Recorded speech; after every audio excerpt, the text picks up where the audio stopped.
ಇನ್ನು ಸರ್ ಡೆಲ್ಲಿ ಸುದೀರ್ಘ ಚರ್ಚೆ ಆಯ್ತು ಸರ್ ಟಿಕೆಟ್ ವಿಚಾರ ಇವತ್ತು ಆಗ್ತದೆ.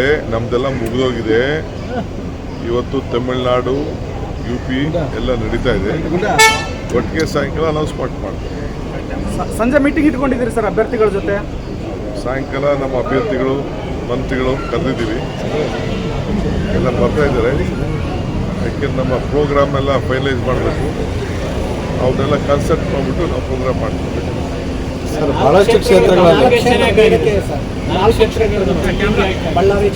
ಎಲ್ಲ ಆಗಿದೆ. ಈಗ ನಾಳೆ ಒಂದ್ಸತಿ ಒಂದು ರೌಂಡ್ ಎಲ್ಲ ಮಾತಾಡ್ತೀವಿ, ಆಮೇಲೆ ಝೂಮ್ ಮೀಟಿಂಗಲ್ಲೇ ಪಾರ್ಟಿಸಿಪೇಟ್ ಮಾಡ್ತೀವಿ. ಸರ್ ಬಹಳಷ್ಟು ಕ್ಷೇತ್ರಗಳಲ್ಲಿ ಸ್ಥಳೀಯರಿಗೆ ಅವಕಾಶ ಕೊಟ್ಟಿಲ್ಲ ಅಂತ ಆಕ್ಷೇಪ ವ್ಯಕ್ತವಾಗ್ತದೆ.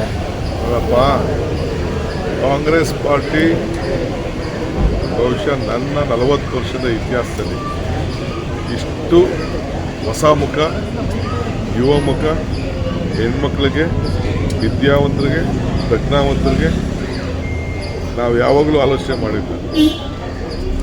For new generation, younger generation ಗಮನದಲ್ಲಿ ಇಟ್ಕೊಂಡು ನಾವು ಈ ಬಾರಿ ಅವಕಾಶ ಮಾಡಿಕೊಟ್ಟಿದ್ದೀವಿ.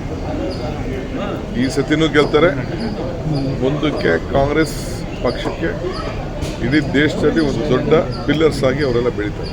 ಸಚಿವರು ಮಕ್ಕಳೇ ಪ್ರಜ್ಞಾವಂತರು, ವಿದ್ಯಾವಂತರು ಬೇರೆಯವರು ಅಂತಂದ್ರೆ ಯಾರು ಕೇಳ್ತಾರೆ ಅವ್ರು ಕೊಡಬೇಕು. ಕೇಳ್ದವ್ರಿಗೆ ಟಿಕೆಟ್ ಕೊಡಲ್ಲ. ಕಾರ್ಯಕರ್ತರು ಇದ್ರಲ್ಲ ಸರ್, ಆಸಕ್ತಿ ಇರಬೇಕು, ಛಲ ಇರಬೇಕು. ಕಾರ್ಯಕರ್ತರಿಗೂ ಕೊಟ್ಟಿದ್ದೀವಿ.